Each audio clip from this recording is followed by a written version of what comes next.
So you just bought your first or second rental property. Congratulations. And now you're probably asking yourself, do I want to try to manage it myself or should I get a property manager? When do I need to get a property manager? Today I'm going to give you some inside advice. Hopefully this will help you make your decision and find a great property manager or continue to manage it on your own. Let's start out with the pros. Why it's important that you have a property manager. When you have a property manager, a good property manager, and we'll delineate what the difference between a good and a bad property manager is here in a minute. I had a property manager who once a month would send me my statement and send me my deposit. They would talk to me about anything that needed to be changed or modified, and they would always contact me before major repairs or expenses would occur. The great thing about having a property manager is they're compliant with all the legal aspects. They're up to date. They're usually managing brokers or somebody who works for a managing broker, which means they're highly regulated. They have to follow all the rules, and they've been a realtor for a long time, so they understand the game. This could also be the end of your 2 a.m. calls in that other video, like I mentioned. Now, all maintenance, everything could go through property manager. They're going to get all the calls. They're going to get the late excuses. They're going to have to deal with the tenants. They're going to treat it as a business. They're not going to keep the emotions out of it. And typically, they'll fill your properties fairly fast with quality people because that's how they get paid. They don't want your unit empty. But the drawback to that is they're going to take anywhere from 6 to 10%, maybe a little more every month for the rent.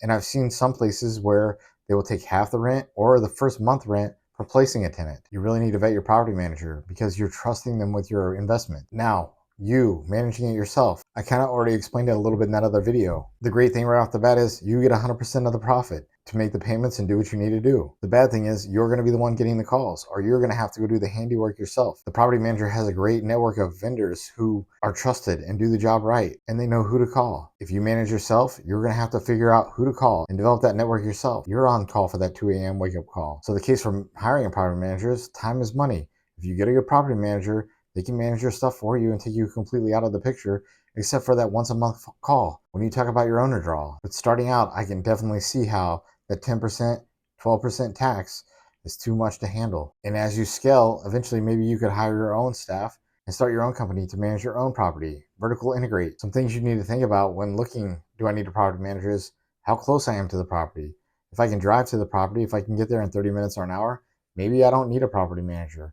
But if it's far away or in another state, it's going to be very hard to do. I could try, but again, having those vendors, having somebody who's going to drive by and check on the property, make sure that the yard's being mowed, because you don't want the city to be on you for that, because they will, trust me. I've also seen kind of a hybrid approach where the property manager will actually manage the tenant aspect of it, and then anytime there's a repair needed, they'll contact you and you can go do the work yourself.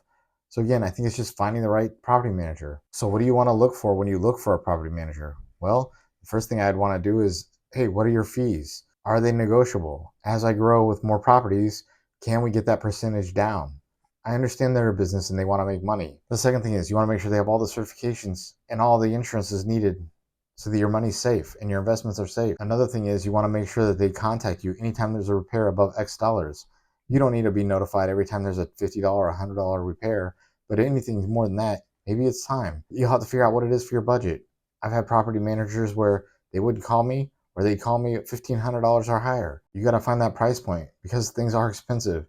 For example, a no cool on an air conditioner call could cost you $500 today, depending on what it is. But let me give you some red flags to look out for, because I've had some property managers who also took advantage of the situation. If you have a monthly draw and you're not getting your owner draw on that date, that's a red flag. If you're not getting contacted about major repairs, that's a red flag. And obviously, if somebody's lying to you or not maintaining your property, fire them. They work for you. You're going to end up signing a contract when you hire a property manager. Make sure you fully understand what those terms and conditions mean. How long is the contract? Can you go month to month with like a 30-day notice? That would be my recommendation. Make sure you truly vet the property manager. If possible, see if you can talk to another owner who has equivalent size stuff. Does the property manager have property that they manage for themselves? If so, how do they prioritize which repairs get done first? Are they going to prioritize theirs over yours? How much time will the property manager spend with you when going over the ledger when there are repairs, or talk through the jobs and the work that needs to be done on your property? How much decision do you want to be in?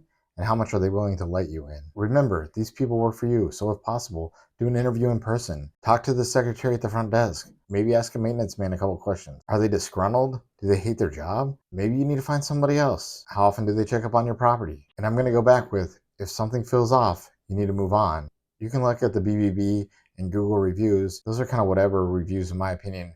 Most of them tend to be tenants who had an issue or something like that, definitely read up on them. If you see a lot of 5-star reviews and notice the person only has 1 or 2 reviews, that's probably a red flag. That's probably a fake account. I've seen it happen. If you really want to be successful in a market, like I said in the boarded up house video, you really need to understand the market. You need to get with the realtors because they know everybody in the area. Developing that relationship with a realtor could lead you to a great property manager. Not all realtors are property managers, but in most states, most property managers are realtors or hold a realtor license. Again, the big things are you want your property checked up on, you want your money on time, and you want tenants that are going to take care of your place.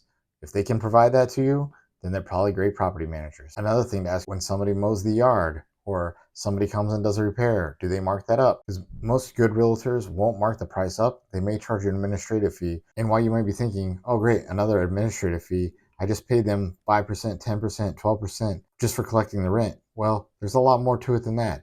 They have software. Hopefully you have a portal where you can log in and you can see things like maintenance requests or at least your monthly ledger and where the money is. They have insurance, they have maintenance, they have workman's comp. They have a lot of things that go to it. So my theory is if everybody's making money, everybody's happy. And most of the time, good property managers are not cheap, but they will negotiate with you when you grow. Now that you've heard that, going back to which way do I go? Do I hire a property manager or do I self-manage? You got to take into account all the pros and cons. And then you got to look at it and say, these are all the fees. This is how often I get paid. I only get paid 1 time a month. You got to make sure the cash flow works for you. Property managers aren't cheap, but what is your time worth? If you could, like and subscribe and hit that bell. Stick around. We're going to do great things.